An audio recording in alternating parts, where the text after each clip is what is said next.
Hey guys, welcome back to my channel. If it's your first time stopping by, my name's Heather, and today I'm very excited to be sharing some books with you that I have purchased online. I ordered some for myself and some for Michaela that I think that I'm going to be holding for her birthday, but I wanted to share them with you all together right now anyway, in case you guys are in a rut with reading and are looking for something new for your child or new for you. If you've not yet subscribed, please take a second to do that before you leave today, because I don't want you to miss out on any of my content, and I would love to have you a part of the Disney Housewife fam.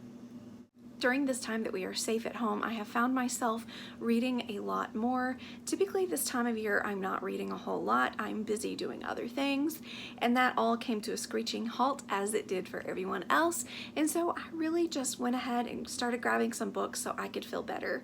As I shared before, I battle depression and I battle anxiety on a daily basis, and it's kind of here for me right now. So finding time and just sinking into a book is helping me so much. So I thought I would go ahead and share these books with you today. I'll start off with Michaela's books, and then I will share the books that I got for myself. So if you're interested in any of these books for your children, I did get these on Target.com. At the time I got these books, they were buy two get one free, so keep checking periodically on Target.com to see if they are as well. They did ship very quickly, and I'm very happy and impressed with them once I've got them here at home. So the very first one I ordered is called How to Catch a Mermaid.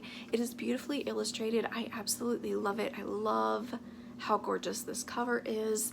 Here's a peek at the back of it. Absolutely stunning, and I really do love the artwork inside as well. Very vivid colors, very bright, pretty easy read. I don't know exactly what level of reading this is on. So it does say junior fiction / picture book, ages 4 and up.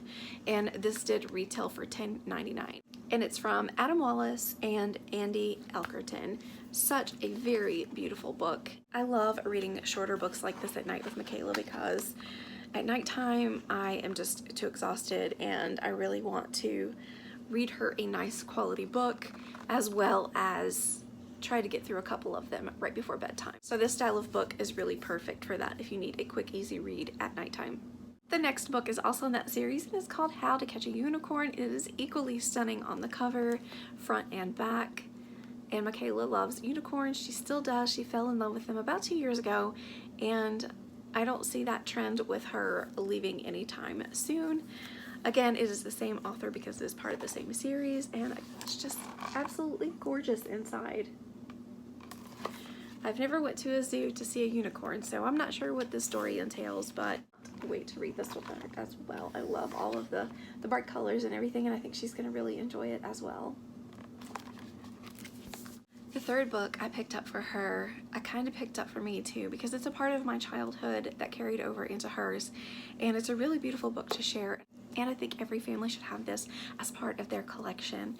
And it is A Beautiful Day in the Neighborhood, The Poetry of Mr. Rogers. Lyrics by Fred Rogers and illustration by Luke Flowers. I really do love the cover of this as well. It just looks like it was like King Friday. The little trolley. I can still hear the music of the trolley if I tried. Just absolutely beautiful. And then the back of it as well. Oh, I forgot to mention that other book is also $10.99. So this book ended up being $19.99. One of those was free. So all in all, I really didn't spend a whole lot out of these really nice quality books. This is a fairly thick book. I will read you the inside dust cover really quickly so you know a little bit more about this book. It's not an actual book that you would read at night. I mean, you could if you wanted to, but it's more tuning into all of the songs and poems that Mr. Rogers created. So it says, welcome to the neighborhood. It's you I like. It's not the things you wear. It's not the way you do your hair, but it's you I like. For the first time, 75 songs from Mr. Rogers' Neighborhood and the Children's Corner, which was the first show Fred Rogers performed as a puppeteer, are collected in this charmingly illustrated treasury, sure to be cherished by new generations of children as well as the adults who grew up watching him. From funny to sweet to silly and sincere, the lyrics explore such universal topics as feelings, new siblings, everyday life, imagination, and more. Through these songs, as well as the endearing puppets and honest conversations, Mr. Rogers instilled his young viewers the values of kindness, self-awareness, and self-esteem, but most of all, he taught children that they are loved just as they are. Perfect for bedtime, sing-along, or quiet time alone, this beautiful book of meaningful poetry is for every child, including the child inside every one of us. I'm so glad that this was put together. It made my heart really happy. Inside on page 17 is I Like You As You Are. And of course we have Won't You Be My Neighbor.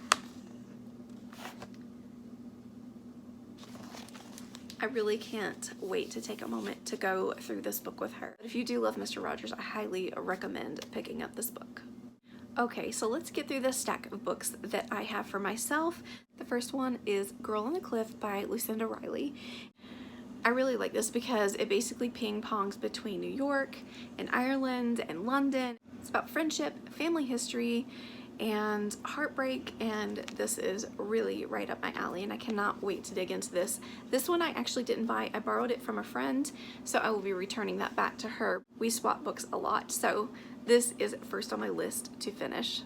The next book is called Then She Was Gone by Lisa Jewell, and I'm really excited about this one because I like missing person stories, I guess, and I kind of gravitate toward those movies as well. I don't know, it's really weird, but I really do enjoy reading this type of books. It says, A Missing Girl, A Buried Secret. Yes, please. She was 15, her mother's golden girl. She had her whole life ahead of her, and then in a blink of an eye, Ellie was gone. 10 years on, Laurel has never given up hope of finding Ellie. And then she meets a charming, charismatic stranger who sweeps her off her feet. But what really takes her breath away is when she meets his 9-year-old daughter, because his daughter is the image of Ellie. Now, all those unanswered questions that have haunted Laurel come flooding back. What really happened to Ellie? And who has secrets to hide? I can't wait to find out. This one I found on eBay for literally $2 and free shipping, so I highly suggest if you're interested in that to check eBay first. I am finding better luck on eBay right now than I do on Amazon. The last 3 books I am going to be sharing with you are from a trilogy. Now, I think I shared this one with you guys with my Dollar Tree haul. If not, I'm not sure why. I think that I did though, but I wasn't sure if I would really like it, and it's kind of Twilight meets Sleepy Hollow. There's a lot of twists in it, but there's a lot of things that's like, oh, that reminds me of Twilight. Oh, that reminds me of this scene in Twilight, and so on and so forth. The writing style is kind of similar. However, I do feel like Stephenie Meyer executed Twilight so much better. But this was still a really good read, and so much so that I ordered these 2 on eBay, and we'll get to those in just a minute. It was very interesting, and I'm very surprised at how much I really liked it. Crazy enough, I liked it enough to get the other 2 books. So that says a lot for a Dollar Tree find. So the back of this one is, when Abby's best friend Kristen vanishes at the bridge near Sleepy Hollow Cemetery, everyone else is all too quickly to accept that Kristen is dead. Rumors fly that her death was no accident. Abby goes through the motions mourning her best friend, but privately she refuses to believe that Kristen is really gone. Then she meets Caspian, the gorgeous and mysterious boy who shows up out of nowhere at Kristen's funeral and keeps reappearing in Abby's life. Caspian clearly has secrets of his own, but he's the only person who makes Abby feel normal again, but also special. See, a little Twilighty, right? I'm okay with that. Just when Abby starts to feel that she might survive all of this, she learns a secret that makes her question everything she thought she knew about her best friend. How could Kristen have kept silent about so much? As Abby struggles to understand Kristen's betrayal, she uncovers a frightening truth that nearly unravels her, one that will challenge her emerging love for Caspian as well as her own sanity. I have to say I was really shocked. I thought it was going to go one way, and it was a completely different scenario. But yeah, I really did like this. For the next 2 books, I can't really share the back of them with you because it will lead to spoilers that you find out in the very first book, and I don't want to ruin it for you. But again, I just have to mention, like, the cover of these books are very Twilight-esque because they do have like that token symbol on the front, very simplistic, just like the Twilight novels did. I will say this is nowhere near like the exact storyline as Twilight, so I don't want to give that impression, but it's very reminiscent of it as well. So all of these little token pieces remind me of that, and I I'm really surprised, again, how much I really liked that book. The only thing I've read so far, like I said, is The Hollow. I still have all 4 other books to read. And again, I'm saving those children's books for Michaela's birthday. But I'm so excited to get into these books. Like, I'm just, yes, give me all the books. Give me all the books. I'm so excited to dig into these. I don't think that I will be coming back here to do a book review. I am happy to talk about it in the comments, but I'm more than likely to talk about it over on Instagram in my stories. So if you're not following me on Instagram, go ahead and do that today so you don't miss out whenever I finish these books, because I do like sharing all of the books that I read mostly on Instagram. That's gonna do it for this video. I hope you enjoyed it. Make sure to tell me in the comments below what you're reading. I would love to get more suggestions, and I'll talk to you guys soon. Bye!